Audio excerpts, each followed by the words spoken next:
Hi everyone, আশা করি সবাই ভালো আছেন। আমাদের আজকের পর্বে আমরা অটোক্যাডের অফসেট কমান্ড নিয়ে বিস্তারিত আলোচনা করব। আমরা যদি অফসেট কমান্ডটা অ্যাক্টিভ করতে চাই তাহলে আমাদেরকে হোম ট্যাবে আসতে হবে। হোম ট্যাবের মডিফাই প্যানেলে আমরা অফসেট কমান্ডটা পাবো। আমাদের এই ডান দিকে সবচেয়ে নিচের যে কমান্ডটা, এটা হচ্ছে আমাদের অফসেট কমান্ড। আমরা যদি মাউস পয়েন্টারটা এর উপর রাখি তাহলে এই অফসেট কমান্ড সম্পর্কে এরকম একটা পপ আপ ইনফরমেশন বক্স দেখতে পাবো। অটোক্যাডের যে পুরাতন ভার্সনগুলো আছে সেটার সিম্বল কিছুটা আলাদা হইতে পারে, তবে আপনারা যদি এরকম মাউস পয়েন্টারটা তার উপর রাখেন তাহলে পপ আপ ইনফরমেশনটা এরকম দেখতে পাবেন এবং কমান্ডের নামও দেখতে পাবেন। তো এছাড়াও আমরা আরও এক উপায়ে অফসেট কমান্ডটা অ্যাক্টিভ করতে পারি, সেটা হচ্ছে কমান্ড বার থেকে। আমি যদি কমান্ড বারে অফসেট লিখে এন্টার চাপ দিই তাহলেও আমার অফসেট কমান্ডটা অ্যাক্টিভ হয়ে যাবে। অফসেট কমান্ড অ্যাক্টিভ হওয়ার পর আমার প্রথম কাজটা হবে, যে অবজেক্ট থেকে আমি অফসেট নিব সেই অবজেক্ট থেকে আমার অফসেটের ডিস্টেন্সটা দেয়া। তো আমি ডিস্টেন্স হিসেবে 200 ইউনিট দিয়ে এন্টার চাপ দিলাম। এখন আমাকে আমার সোর্স অবজেক্টটা সিলেক্ট করতে হবে। আমার সোর্স অবজেক্ট হচ্ছে এই লাইনটা। তো এই লাইন সিলেক্ট করার পরে আমি যদি মাউস পয়েন্টারটা ডান দিকে নিয়ে ক্লিক করি ডান দিকে অফসেট আসবে, বাম দিকে নিয়ে ক্লিক করলে বাম দিকে অফসেট আসবে। এটা আমার ইচ্ছার উপর এবং যেদিকে দরকার হয় আমি সেদিকেই মাউস পয়েন্টারটা নিয়ে ক্লিক করব।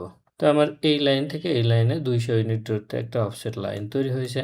আমি যদি আরও কিছু অফসেট তৈরি করতে চাই, আমি যদি এবার এখান থেকে আমি আবার 200 ইউনিটের অফসেট তৈরি করব, যেহেতু আমাদের কমান্ডটা অ্যাক্টিভ আছে এবং ডিস্টেন্সটা 200 আগেই সিলেক্ট করা আছে। তো আমি আমার এই অবজেক্টটা সিলেক্ট করে তার ডান দিকে আরেকটা ক্লিক করব, তাহলে আরেকটা অবজেক্ট তৈরি হচ্ছে। আমি এটা আবার সিলেক্ট করে ডান দিকে ক্লিক করব, এটা আবার সিলেক্ট করে ডান দিকে ক্লিক করব। এভাবে আমি যত খুশি তত অবজেক্ট এখানে তৈরি করতে পারবো। এখন খেয়াল করেন, আমরা একটা ক্লিক করছি, আমার একটা অবজেক্ট তৈরি হয়েছে এবং এরপরে আমাকে আবার সোর্স অবজেক্টটা সিলেক্ট করা লাগতেছে। সোর্স অবজেক্ট সিলেক্ট করলাম, তারপর আবার ডান দিকে আসলাম। আমি এই কমান্ড থেকে আপাতত বের হয়ে গেলাম। এখন যে অবজেক্টগুলো আমি এখানে ড্র করছিলাম সেগুলো কেটে দিলাম, ডিলিট দিলাম। আবার অফসেট কমান্ডটা অ্যাক্টিভ করলাম।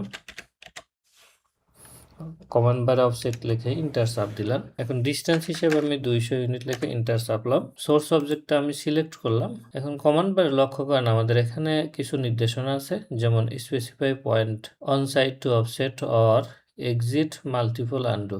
আমি এই মাল্টিপল অপশনটা সিলেক্ট করব। মাল্টিপল অপশন সিলেক্ট করার পরে ডাইন সাইড বা বাম সাইড যে কোনো একদিকে ক্লিক করব। এখন খেয়াল করেন, আগেরবার আমাদের মাউস পয়েন্টের মাঝখানে একটা বক্স ছিল, পিক বক্স ছিল, এখন আর পিক বক্স নেই।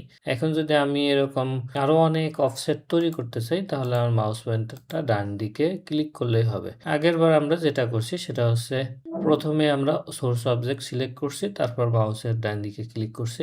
এখন আমার সোর্স অবজেক্টটা সিলেক্ট করা লাগছে না, কারণ আমি আমার কমান্ড বার থেকে মাল্টিপল অপশনটা সিলেক্ট করছি। তার মানে আমি মাল্টিপল অফসেট তৈরি করব, এটা আমি আগেই বলে রাখছি। আমি যত খুশি এরকম মাউস পয়েন্টে ক্লিক করলে আমার অফসেট অবজেক্ট তৈরি হবে। তো আমি এখান থেকে কমান্ড থেকে বের হয়ে গেলাম। এরপর আমি আবার আমার যেই অবজেক্টগুলো তৈরি করছি সেগুলো ডিলিট করে দিলাম।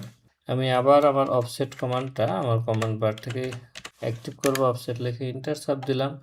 এখন আমার কমান্ড বারে কিছু অপশন এখানে দেখাচ্ছে, স্পেসিফাই অফসেট ডিস্টেন্স।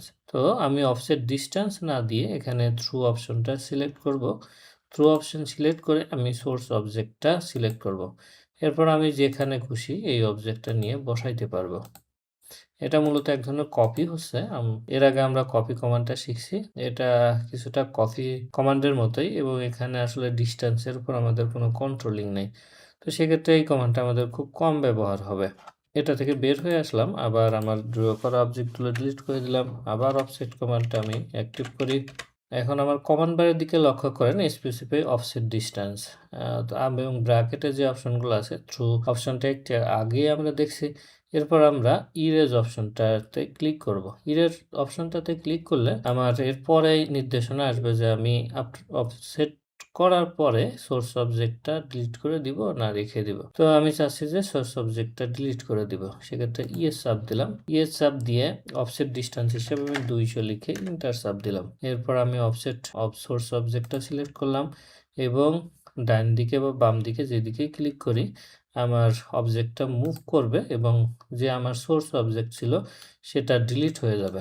মূলত এটা আমাদের মুভ কমান্ডের মতোই। তো আমরা যেহেতু মুভ কমান্ডটা পারি, এই কমান্ড আগেই শিখছি, তো এইভাবে আমরা অফসেটটা ইউজ করব না। অফসেট মূলত আমরা নির্দিষ্ট দূরত্বে কোনো অবজেক্ট কপি করার জন্য ব্যবহার করব। এখানে যেহেতু আমি আমার সোর্স অবজেক্টটা ডিলিট করে দিচ্ছি প্রত্যেকবার, এটা আসলে আমাদের লাগবে না। আমরা আমাদের প্রিভিয়াস অপশনেই ফিরে যাব। তার মানে হলো আমাদের সোর্স অবজেক্ট অলওয়েজ থাকবে। এর জন্য আমি অফসেট কমান্ডটা আবার অ্যাক্টিভ করি। অ্যাক্টিভ করে আমি ইরেজ অপশনে যাব। ইরেজ অপশনে গিয়ে এখান থেকে নো সিলেক্ট করে দিব। তাহলে আমার সোর্স অবজেক্ট ডিলিট হবে না। আমি এখান থেকে আরেকটা রেক্টেঙ্গেল নিলাম। রেক্টেঙ্গেল নিয়ে আবার অফসেট অপশনটা আমি অ্যাক্টিভ করি। এরপর আমার অফসেট ডিসটেন্স হিসেবে 200 লিখি। 200 লিখে ইন্টারসাপ দিলাম এবং সোর্স অবজেক্ট হিসেবে এই রেক্টেঙ্গেলটা নিলাম। আমি যদি বাইরের দিকে ক্লিক করি তাহলে রেক্টেঙ্গেলটা বড় হয়ে যাচ্ছে, আবার ভেতরের দিকে ক্লিক করলে রেক্টেঙ্গেলটা ছোট হচ্ছে।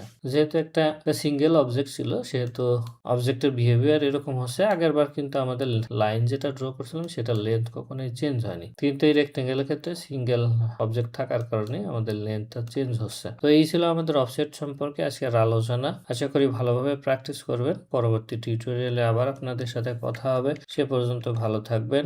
আসসালামু আলাইকুম।